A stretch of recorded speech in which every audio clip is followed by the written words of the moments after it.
Mary Kissel joins me. She is currently the Executive Vice President and the Senior Policy Advisor at Stevens. It's a little rock-based, family-owned financial services. She was Mike Pompeo's right hand at State. I already wrote the former Secretary of State, Mary Kissel. Good morning, by the way. Welcome. Good to have you back. Good morning, Hugh. It's great to be with you. One of the lines in this book, which I'll be talking about with Alex Ward, is that the Pompeo State Department abandoned the SIV program for the Afghan advisors, and the Secretary of State has already told me that is not true. Do you want to add your voice to that? Is that true? If that is not true, Hugh, that's all there is to say. That's all there is to say. Now I want to move on to your two most recent letters because I am a huge proponent of sending more armaments to Ukraine immediately. Putin must not win. And you talked to Fred Kagan, who's the guy everyone should talk to. What did Fred tell you? What did you put in your letter about whether or not Ukraine can win? Well, we were getting a lot of questions from clients about this because, big investors in the United States, they're trying to figure out where to put their money, and they're trying to figure out if we're going to see some measure of stability in that part of the world. And so in particular, they were asking me a lot about Ukraine aid. So I called up my old friend Fred, who was, of course, the intellect behind the successful surge in Iraq so many years ago. And Fred and his wife actually started the Institute for the Study of War, which is the source of information on Ukraine. And the argument is very simple. It's essentially that just because Ukraine is halfway around the world doesn't mean that it does not, excuse the double negative, impact our national interest.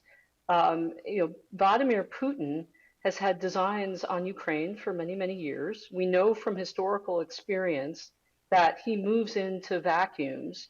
He did it in Georgia under Bush. He did it in Ukraine under Obama. He did it in Syria under Obama.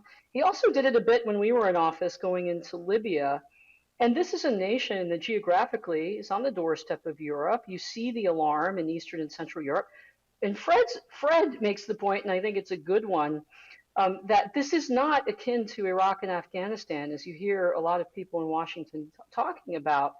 There are no U.S. troops involved here.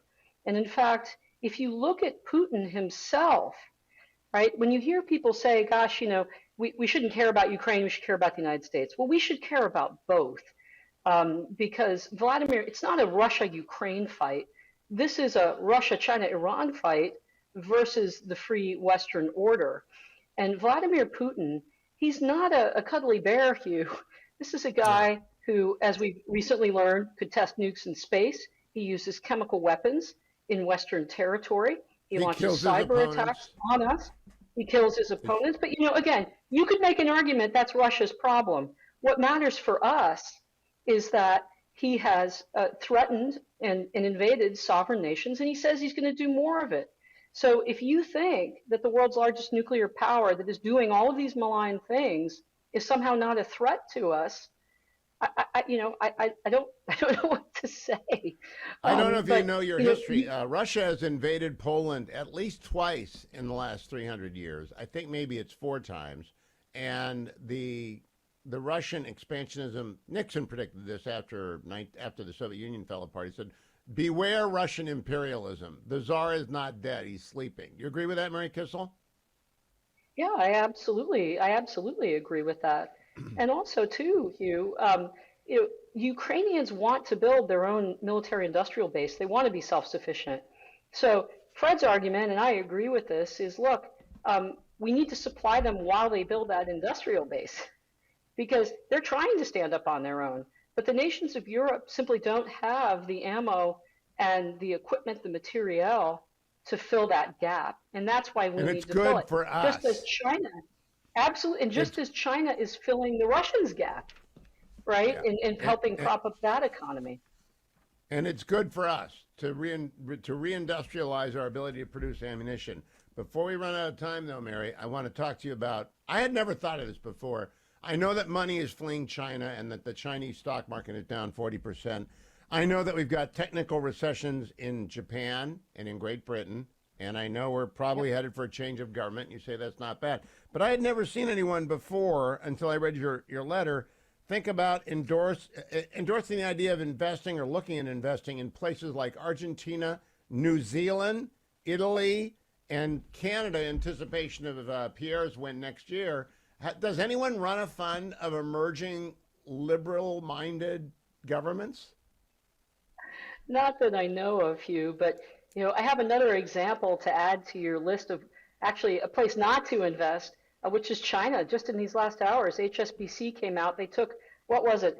Profit fell 80% because they took a Oh $3 billion my. charge on their China investment. And they say, we're committed to the China market. Well, I would stay the heck away from HSBC because I'm telling you, Hugh, that situation is not going to improve. The simple argument that I'm making is, look, investors are going back to basics. They're looking for a stable rule of law. They're looking for a welcoming business environment, predictable regulation, low tax, right? And there are places in the world where you can find that. It's not perfect, right? The United States remains, I always think, the best bet in the long run because Yeah, that place is we called pretty much have, Ohio, Mary. That's called that Ohio. place is People called need. Florida in Texas. Florida in Texas, you.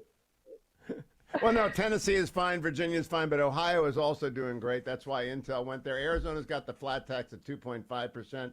But the Argentina thing just jumped out at me. I really don't know.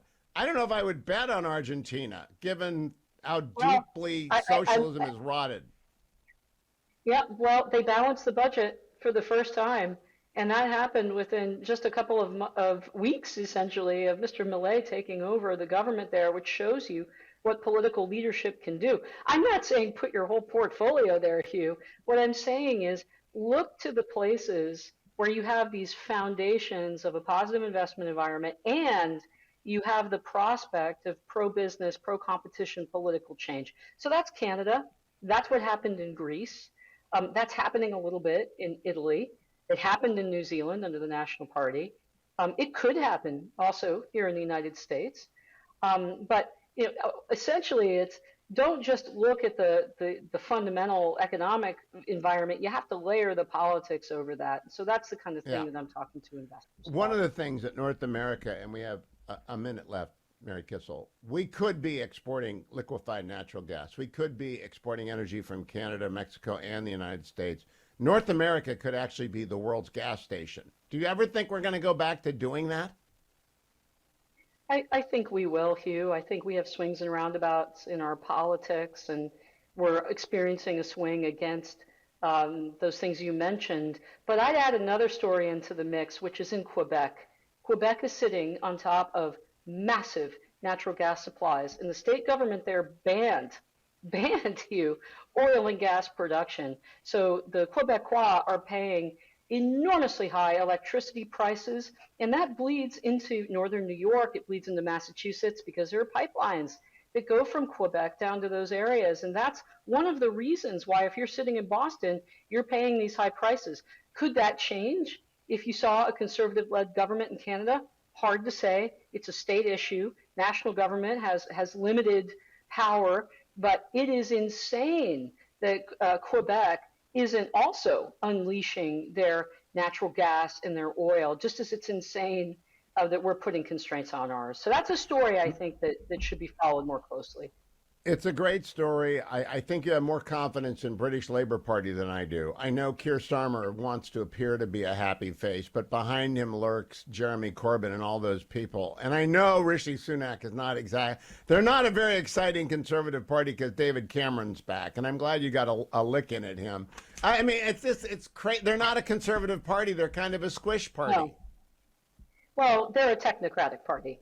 Rishi Sunak is a Yes. Stanford Business School grad, and a lot of Stanford Business School grads believe in the power of government, and they want higher taxes, and they think they can regulate their way to success. And, again, Britain is like Quebec.